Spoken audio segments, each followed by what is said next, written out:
नमस्कार। फिर से एक बार स्वागत है आपका political science glossary YouTube channel पर, जहां मैं लाता हूं आपके लिए शानदार किताबों के रिव्यू और साथ ही कुछ ऐसे वीडियोस भी जो पॉलिटिकल साइंस और इंडियन कॉन्स्टिट्यूशन एंड पॉलिटी के विद्यार्थियों के लिए बेहद उपयोगी होती हैं। हम में से जो भी लोग भारतीय संविधान और राजनीतिक व्यवस्था को समझने में रुचि रखते हैं या पढ़ते हैं, उनको ग्रैनविल ऑस्टिन के बारे में अवश्य जानना चाहिए।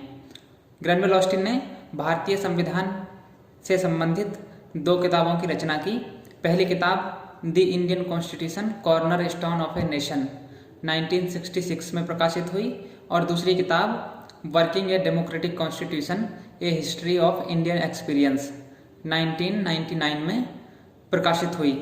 आज मैं उनकी पहली किताब यानी the Indian constitution corner stone of a nation का रिव्यू करूँगा। यह किताब मूलतः अंग्रेजी में लिखी गई, लेकिन 2017 में नरेश गोस्वामी ने इस किताब का हिंदी अनुवाद किया।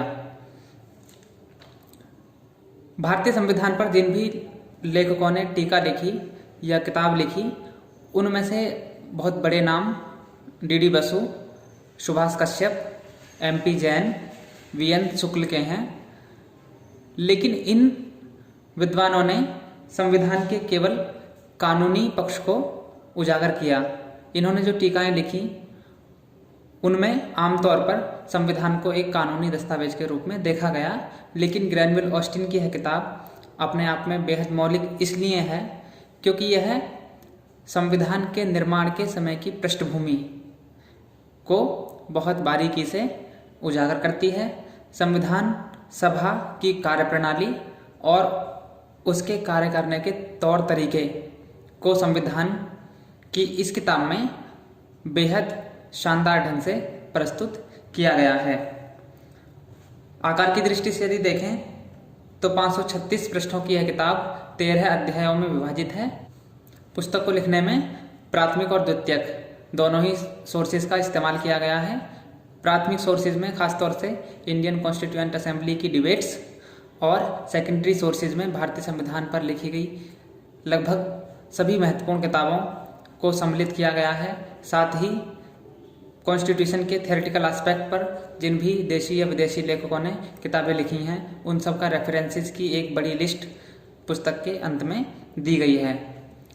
अब हम चरण दर चरण इस किताब के जो मूल बिंदु हैं उन पर चर्चा करते हैं। पहला अध्याय, जिसे संविधान सभा बीज से वृक्ष की ओर का नाम दिया गया है, इसमें संविधान सभा के गठन, उसके निर्माण और उसके कार्यकरण का संक्षिप्त परिचय दिया गया है। इसी अध्याय में उस महत्वपूर्ण स्टेटमेंट को शामिल किया गया है जिसमें ग्रैनविल ऑस्टिन ने कहा था कि संविधान सभा की हैसियत एक दलीय देश में एक दलीय निकाय जैसी थी। संविधान सभा को कांग्रेस तथा कांग्रेस को भारत का पर्याय माना जा सकता था। यह सवाल कई वर्षों पहले नेट की परीक्षा में पूछा गया था। दूसरा अध्याय, सामाजिक क्रांति मार्ग का चुनाव। ग्रैनविल ऑस्टिन कहते हैं कि भारत में 2 क्रांतियां साथ साथ चल रही थीं। पहली राष्ट्रीय क्रांति और दूसरी थी सामाजिक क्रांति। राष्ट्रीय क्रांति कहीं हद तक स्वतंत्रता प्राप्ति के साथ पूरी हो जाती है, लेकिन सामाजिक क्रांति के मार्ग को प्रशस्त करने का काम संविधान निर्माताओं ने संविधान के माध्यम से किया और ख़ास तौर से संविधान के 2 भाग, जिनमें भाग 3 मौलिक अधिकार और भाग 4 राज्य के नीति निर्देशक तत्व directive principles of state policy सामाजिक क्रांति के मार्ग को स्थापित और स्पष्ट करते हैं। तीसरा अध्याय, संविधान की अंतरात्मा, मौलिक अधिकार तथा राज्य के नीति निर्देशक तत्व। यहाँ ध्यान रखने योग्य बात यह है कि डॉक्टर भीमराव अंबेडकर ने आर्टिकल 32 यानी संवैधानिक उपचारों के अधिकार को संविधान की मूल आत्मा कहा है। आमतौर पर संविधान की उद्देशिका प्रियम्बल ऑफ द कॉन्स्टिट्यूशन को सोल ऑफ द कॉन्स्टिट्यूशन कहा जाता है, लेकिन ग्रैनविल ऑस्टिन ने संविधान की अंतरात्मा में मौलिक अधिकार तथा राज्य के नीति निर्देशक सिद्धांतों को लिया है। अगले कुछ अध्यायों में कार्यपालिका, न्यायपालिका और संघवाद के बारे में बताया गया है। हम ये जानते हैं कि ग्रैनविल ऑस्टिन के अलावा भी बहुत सारे विद्वानों ने, जिनमें केसी भियर, CF अलेक्जेंड्रोविच जैसे विद्वान शामिल हैं, डी बसु भी, उन्होंने भारतीय संघवाद की प्रकृति के विषय में अपना अपना मत दिया है, लेकिन एक सर्वथा नया और स्पष्ट मत ग्रैनविल ऑस्टिन का है, जिसमें ग्रैनविल ऑस्टिन ने भारतीय संघ का ऑब्जर्वेशन करने के बाद ये निर्णय और इस निष्कर्ष पर पहुंचे कि भारतीय संघवाद एक सहकारी यानी कोऑपरेटिव फेडरलिज्म है।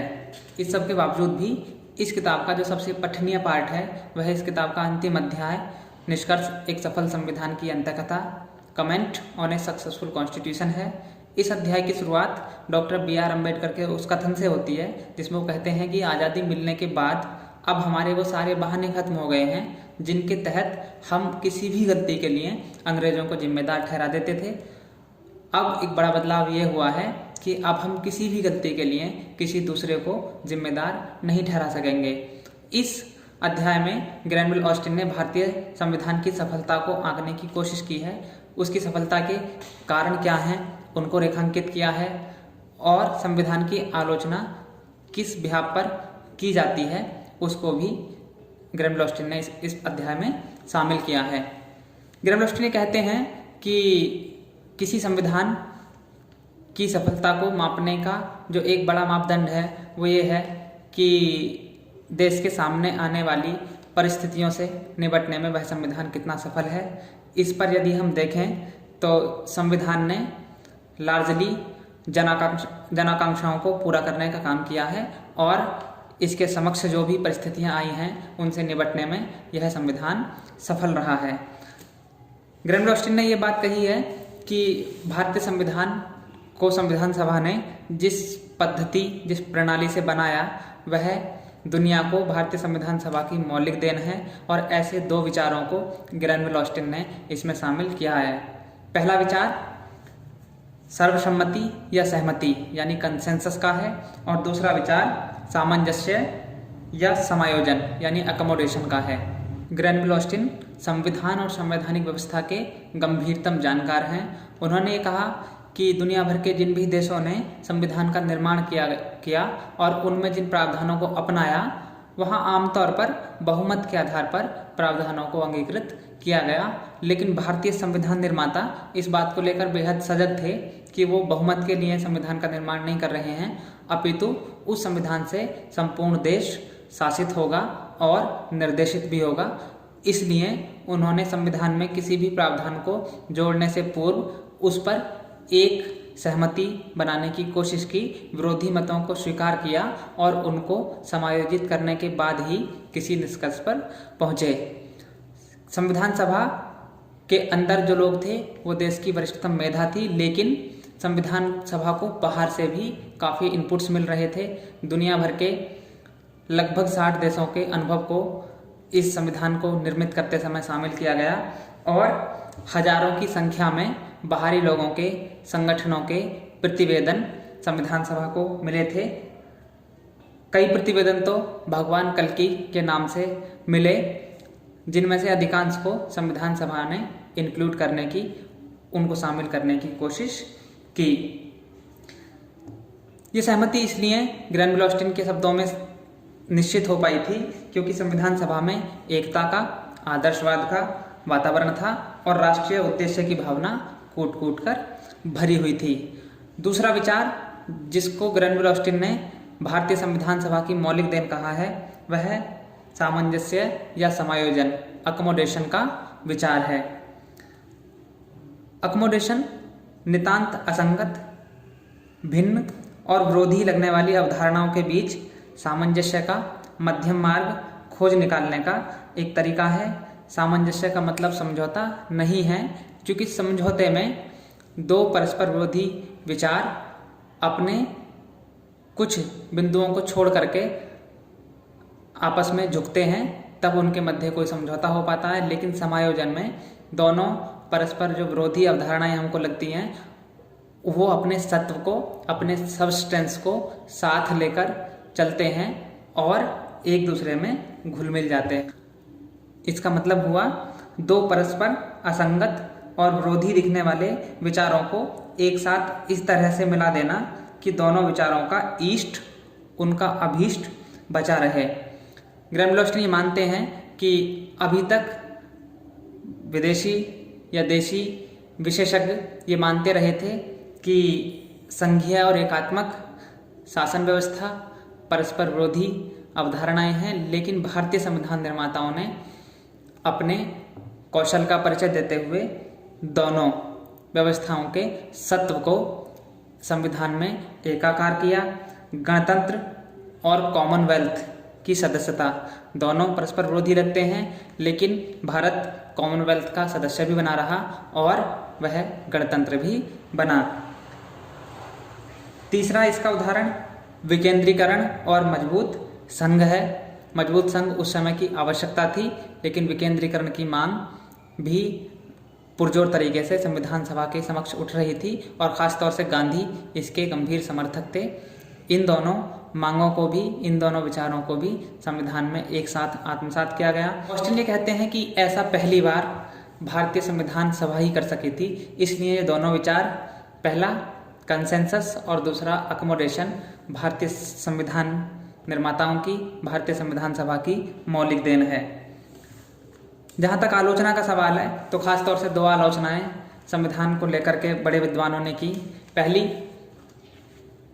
आइवर जेनिंग्स ने अपनी किताब some characteristics of Indian constitution में की, जिसमें उन्होंने भारतीय संविधान को largest constitution of the world कहा।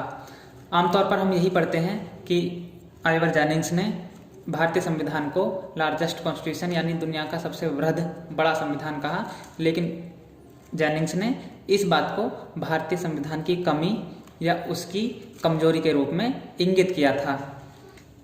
दूसरा जो महत्वपूर्ण या बड़ी आलोचना है वो इसकी भाषा को लेकर के है और इसी कारण से इसको वकीलों का स्वर्ग भी कहा जाता है। लेकिन दोनों ही बातों का जवाब या दोनों ही आलोचनाओं का जवाब ग्रैनविल ऑस्टिन ने अपनी किताब में दिया है। बहुत संक्षेप में इस किताब को भारतीय संविधान की निर्मिति का एक दस्तावेज या भारतीय संविधान जिस समय जन्म ले रहा था, जिस समय निर्मित हो रहा था, उसकी पृष्ठभूमि पर लिखी गई सर्वश्रेष्ठ किताब कहा जा सकता है। लगभग सभी विद्वान लोग इस बात से सहमत होते हैं कि ग्रैनविल ऑस्टिन ने जो किताब लिखी वह अभी तक की बाकी किताबों से एकदम भिन्न, मौलिक और विशिष्ट है। अगली वीडियो में इनकी दूसरी किताब working a democratic constitution A history of Indian experience का रिव्यू करूँगा। वीडियो यदि आपको पसंद आया हो तो लाइक, शेयर एंड सब्सक्राइब करना मत भूलिएगा। धन्यवाद, नमस्कार।